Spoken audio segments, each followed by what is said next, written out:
तो यानी अभी तक जो कहानी ये है कि हर जगह से क्या किया, सैयद ब्रदर्स ने अपने लिए सपोर्ट इकट्ठा कर लिया, इन्होंने अपना डोमिनेंस कर लिया। और अभी क्या चल रहा है, the war of dominance between the nobles, यानी कि दरबार में नॉबल्स के बीच में प्रभुत्व की लड़ाई चल रही है।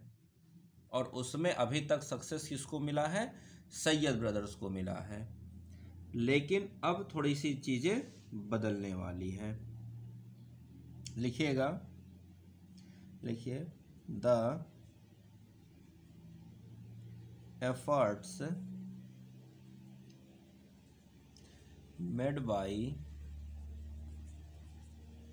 Syed brothers, the efforts made by Sayyid brothers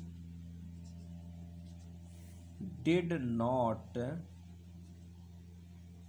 yield great results, comma, the hostile nobles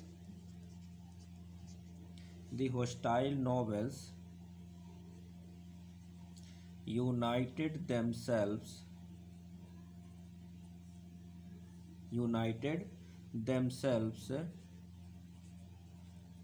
under the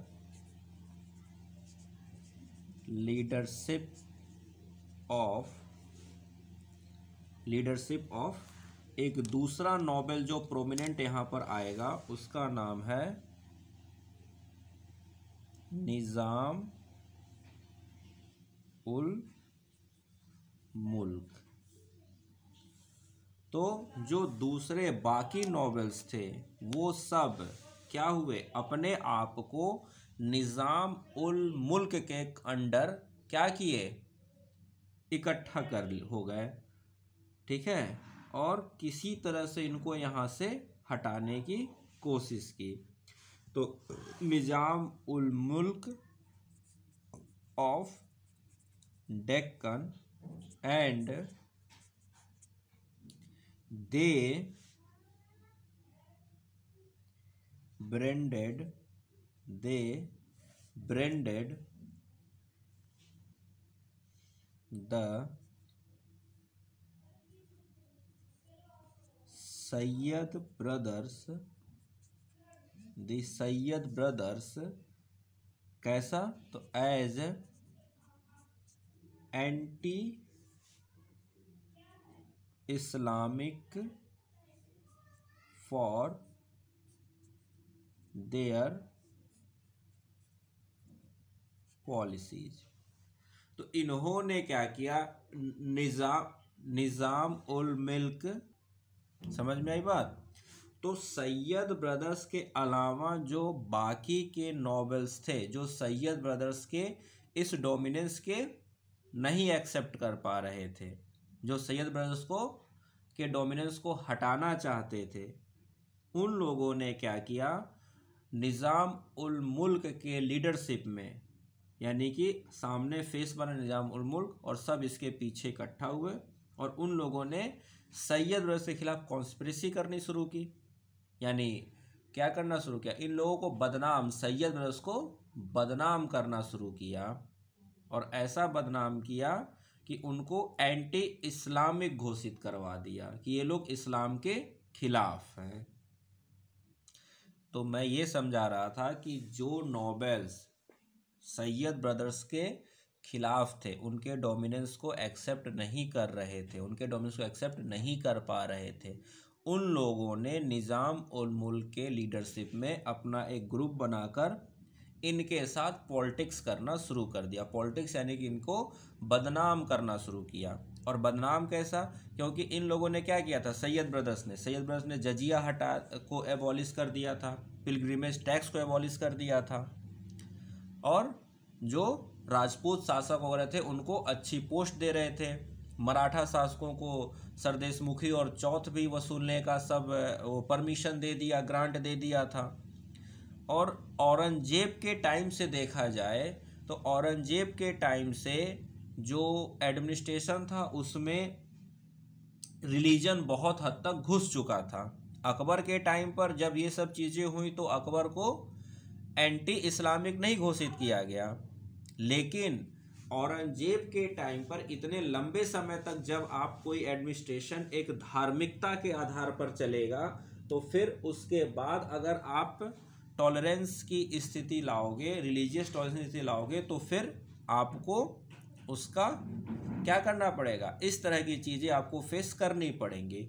तो सैयद ब्रदर्स ने अपनी पोजीशन मजबूत करने के लिए राजपूत, जाट, बुंदेला और मराठा सबके साथ क्या किए, हाथ मिलाए, और बाकी हिंदू चीफ्स के साथ भी हाथ मिलाए, और उन सबों के साथ मिलकर क्या किया, तो फिर उन लोग को भी खुश करना पड़ा। तो उसके लिए जजिया, पिलग्रिमेज टैक्स वगैरह सब हटा दिया। इसी का फ़ायदा बाकी दूसरे नॉवेल्स ने उठाया और उन्होंने सैयद ब्रदर्स को एंटी इस्लामिक क्या किया, घोषित करने की पूरी कोशिश की।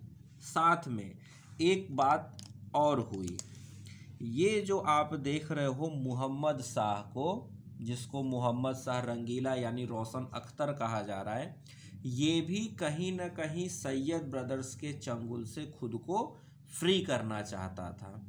ये भी चाहता था कि मैं भी सैयद ब्रदर्स के चंगुल से फ्री हो जाऊं। तो उसकी वजह से इसने मोहम्मद शाह ने, यानी कि रोशन अख्तर यानी मोहम्मद शाह रंगीला ने, जो एंटी सैयद ब्रदर्स थे उन नॉवेल्स का साथ दिया, यानी कि निजाम उल मुल्क का क्या करेगा, साथ देगा। तो ये पॉइंट भी लिख लीजिए, लिखिए Muhammad Shah also backed Muhammad Shah also backed the anti Sayyad brothers novels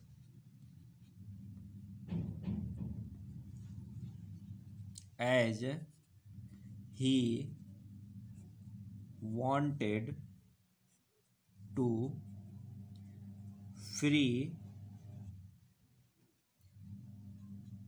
himself from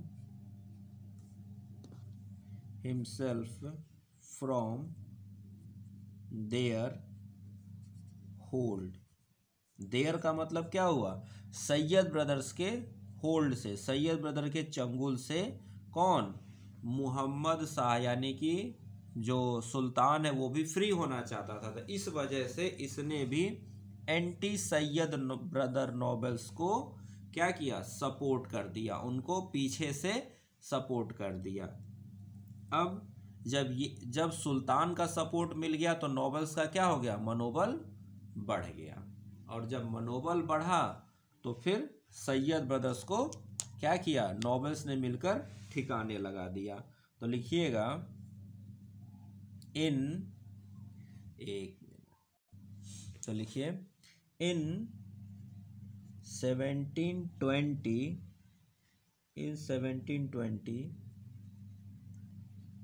Hussain Ali, Syed brother का बड़ा भाई, सैयद ब्रदर में बड़ा भाई क्या नाम था, सॉरी छोटा भाई जिसका जो मीर बख्शी बना था, हुसैन अली खां बरखा, वही था ना। दो भाई लिखवाए थे, पहला भाई का नाम था सैयद अब्दुल्ला खां और दूसरा भाई था हुसैन अली खां। ठीक, तो जो छोटा भाई था पहले इसकी हत्या हुई, क्योंकि ये क्या था, मीर बख्शी बना था। तो लिखिएगा इन 17 हुसैन अली was killed या murdered, killed by rebellious nobles and जो दूसरा था सैयद अब्दुल्ला खां, तो अब्दुल्ला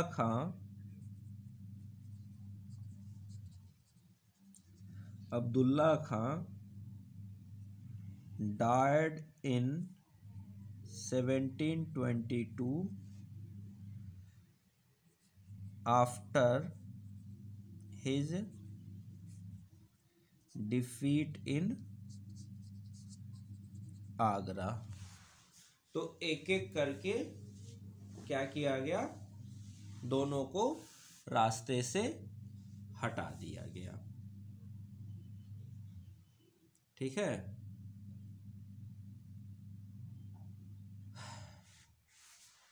यहां तक लिख लिया। तो दोनों सैयद ब्रदर्स एक एक करके दोनों को रास्ते से हटा दिया। तो यहां लिख लीजिएगा, this ended the rule of Sayyid brothers in Mughal empire. तो ये सैयद ब्रदर्स जो एक साथ आए थे किसके समय, फर्रुखसियर के समय 1713 में, वो 1722 यानी लगभग 10 साल तक उन्होंने शासन पर कब्जा करके रखा। उसके बाद उनकी हत्या कर दी गई बाकी नोबल्स की तरफ की द्वारा, और इनका हो गया समापन। बट बात तो ये भी है कि अब ऐसा तो है नहीं कि जो मोहम्मद शाह यानी कि रंगीला है, रोशन अख्तर जो है, ये कोई बहुत ही कम्पेटिबल या बहुत अच्छा सुल्तान है, या जिन नॉवेल्स को इसने बैकअप किया सैयद ब्रदर्स को हटाने के, तो उन नॉवेल्स का वर्चस्व अब आ जाएगा। तो ऐसा नहीं कि सैयद ब्रदर्स के डेथ के बाद या उनके समाप्ति के बाद जो मुगल एम्पायर का ये रूलर है रोशन अख्तर यानी मोहम्मद शाह रंगीला, ये एकदम फ्री रूलर हो जाएगा, ऐसा नहीं है। अब ये उन नॉवेल्स के अंडर में रहेगा। क्या करेगा, अब ये उन नॉवेल्स के अंडर रहेगा। तो यहाँ तक लिख लिया। तो अब इसके आगे की कहानी अब लिखते हैं। तो ये रब कर दिया जाए।